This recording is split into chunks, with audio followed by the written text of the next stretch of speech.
বাবার সাথে প্রায় ঘন্টা খানেক ধরে ব্যাংকে বসে আছি। বিরক্ত হচ্ছি খুব। যত না নিজের উপর, তার চেয়ে বেশি বাবার উপর। অনেকটা রাগ করেই বললাম, বাবা, কতবার বলেছি অনলাইন ব্যাংকিংটা শিখো। বাবা বললেন, এটা শিখলে কি হবে? ঘরে বসেই তুমি সামান্য কাজটা করতে পারতে।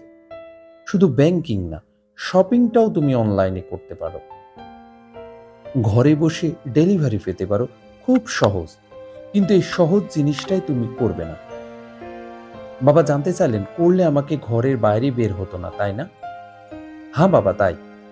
এখানে এসে ঘন্টাখানেক অনর্থক বসে থাকতে হতো না। এরপর বাবা যা বললেন তাতে আমি নির্বাক হয়ে গেলাম। বাবা বললেন, এত সময় বাঁচিয়ে তোমরা কি করো? ফোনেই তো সারাক্ষণ ব্যস্ত থাকো। কবে শেষ দিন তুমি তোমার ফুপুর সাথে কথা বলেছ? 10 হাত দূরে প্রতিবেশী বৃদ্ধ বশির কাকার খবর নিয়েছ? অথচ আপনজনের সাথে দেখা করতে আমরা 10 মাইল পথ হেঁটেছি। সময় বাঁচানোর চিন্তা করিনি। মানুষ যদি মানুষের পাশে না যায়, তবে এত সময় বাঁচিয়ে কি হবে বলো? বাবার কথা উপাস থেকে মানুষেরা শুনছে, আমি চুপচাপ বসে আছি। বাবা বললেন, ব্যাংকে প্রবেশের পর থেকে 4 জন বন্ধুর সাথে কুশল বিনিময় করেছি।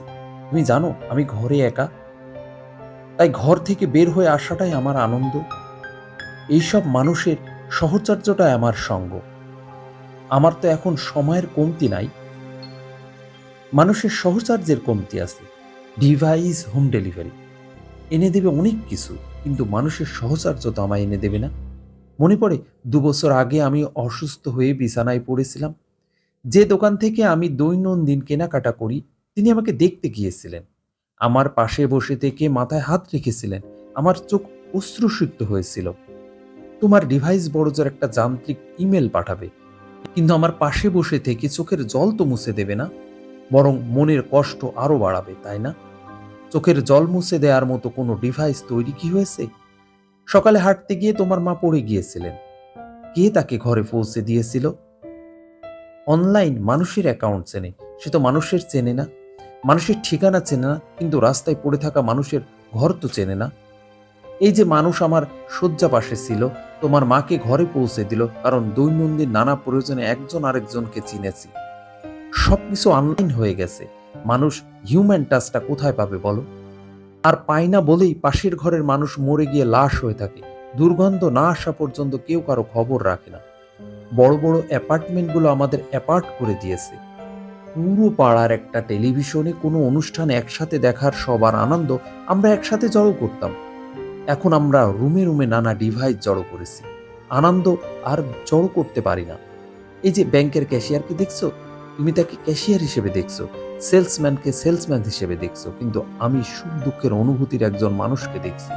তার চোখ দেখছি, মুখের ভাষা দেখছি, হৃদয়ের কান্না দেখছি, ঘরে ফেরার আকুতি দেখছি। এই যে মানুষ মানুষকে দেখা, এটা একটা বন্ধন তৈরি করে। অনলাইন শুধু সার্ভিস দিতে পারে, এটা বন্ধন দিতে পারে না। পণ্য দিতে পারে, পুণ্য দিতে পারে না। এই যে মানুষের সাথে হাসি মুখে কথা বলা, কুশলাদি জিজ্ঞাসা করা, এখানে শুধু পণ্যের সম্পর্ক নেই, পুণ্যের সম্পর্কও আছে। বাবা, তাহলে টেকনোলজি কি খারাপ? আমি জানতে চাই। বাবা বললেন, টেকনোলজি খারাপ না, অনেক কিছু সহজ করেছে, নিঃসন্দেহে সত্য। ভিডিও কলের মাধ্যমে লাখে লাখে ছেলেমেয়েরা পড়ছে, শিখছে, এটা তো টেকনোলজিরই উপহার। তবে টেকনোলজির নেশাটাই খারাপ। স্কিন অ্যাডিকশন ড্রাগ অ্যাডিকশনের চেয়ে কোনো অংশে কম না। দেখতে হবে ডিভাইস যেন আমাদের মানবিক সত্তার মৃত্যু না ঘটায়। আমরা যেন টেকনোলজির দাসে পরিণত না হই। মানুষ ডিভাইস ব্যবহার করবে, মানুষের সাথে সম্পর্ক তৈরি করবে, কিন্তু ভয়ঙ্কর সত্য হলো, এখন আমরা মানুষকে ব্যবহার করি আর ডিভাইসের সাথে সম্পর্ক তৈরি করি। মানুষ ঘুম থেকে উঠে আপন সন্তানের মুখ দেখার আগে মোবাইলের স্ক্রিন দেখে। সায়েন্টিফিক রিসার্চ ইনস্টিটিউট এটাকে ভয়ঙ্কর মানসিক অসুখ বলে ঘোষণা করেছে। কিছুদিন আগে আশা ভোসলে একটা ছবি পোস্ট করে ক্যাপশন লিখেছিলেন, আমার চারপাশে মানুষ বসে আছে, কিন্তু কথা বলার মানুষ নাই, কারণ সবার হাতে ডিভাইস।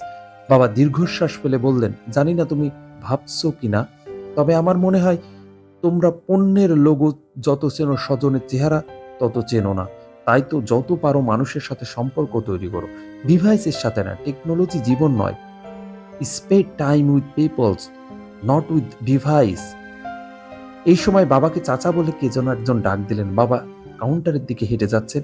এই ১ম আমি বুঝতে পারলাম বাবা কেবল ক্যাশিয়ারের দিকে যাচ্ছেন না, একজন মানুষ আরেকজন মানুষের কাছেই ছুটে যাচ্ছেন। বাবাকে আমি অনলাইন শেখাতে চেয়েছিলাম। বাবা আমাকে লাইফলাইন শিখিয়ে দিলেন।